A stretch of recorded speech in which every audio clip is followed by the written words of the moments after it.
Bonjour et bien bienvenue ce dimanche pour un petit bloc qu'on va faire à la main pour changer.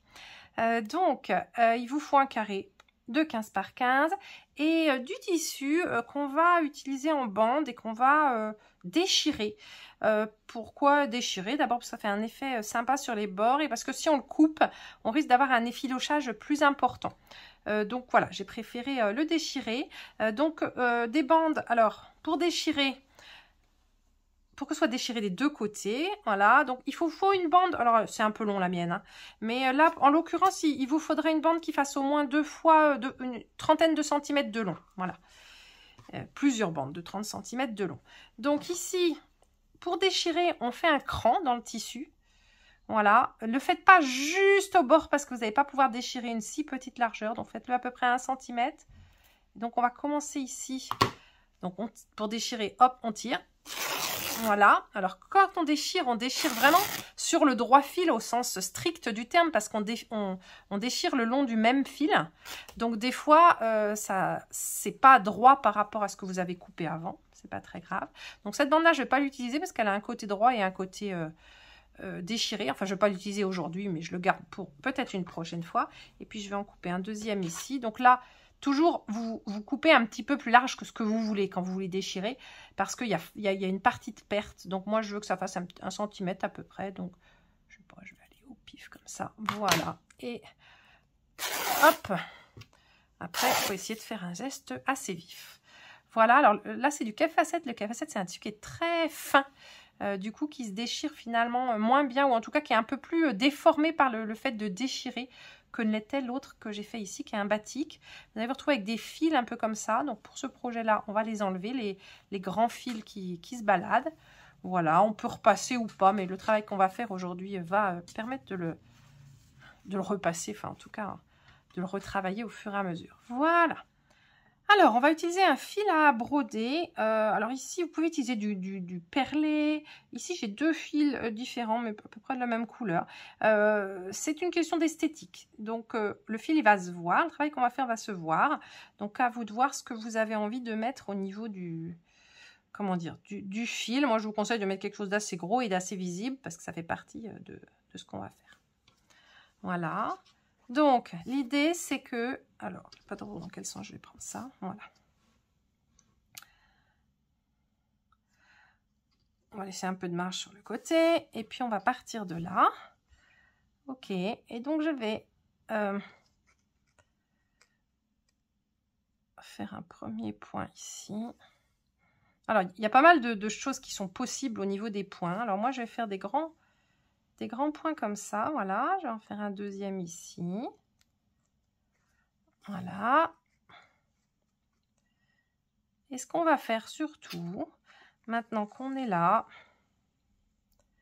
voilà, une fois que j'en ai fait ici deux, c'est que je vais faire un pli. Hop, un pli comme ça en hauteur, qui fait, je sais pas, alors ça peut faire plusieurs types de hauteur. Le mien doit faire à peu près un demi-centimètre. Et je vais faire un autre point juste après mon pli. Voilà. Alors on pourrait le préparer, ce travail avec des épingles, mais... je pense que ce serait un peu laborieux et peut-être un peu contre-intuitif. Donc voilà. Hop, un premier pli. Je vais en faire un deuxième.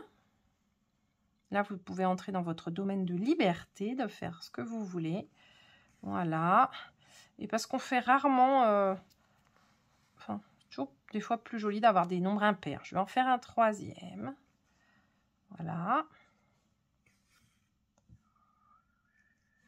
Et puis maintenant, je vais avancer un petit peu en faisant ici un autre point comme ça.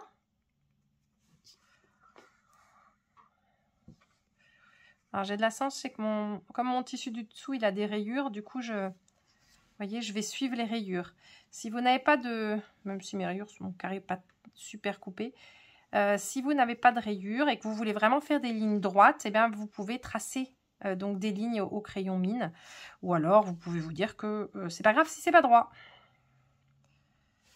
Voilà. Et là, je vais encore faire un autre avant de faire un pli. Je vais quand même en faire un troisième.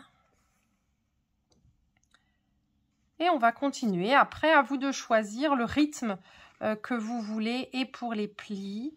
et pour les points intermédiaires, est-ce qu'on les fait tous à la même hauteur? Voilà, c'est une fantaisie, on va dire, de plis rapportés, qui peut aussi se faire, pourquoi pas, au lieu d'utiliser une bande déchirée, vous pourriez utiliser du ruban, par exemple. Ça pourrait faire quelque chose de différent. Hop. Et on va pouvoir jouer sur la quantité de plis, la quantité de bandes qu'on va faire. Et aussi la couleur, par exemple, des bandes. Voilà, je pense que vous avez compris le principe. Et puis, on se retrouve quand tout est terminé. Eh bien, voilà, donc j'ai fini. J'ai mis 3 bandes. J'ai gardé l'effet de ligne parce que j'aime bien ce côté graphique.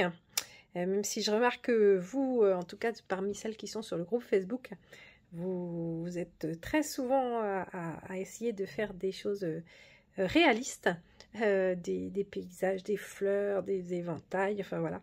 C'est vrai que moi je suis plutôt voilà, je suis plutôt dans l'abstraction que dans le réalisme, mais ces techniques sont adaptables à tout, la preuve, vu ce que vous nous montrez sur le groupe Facebook.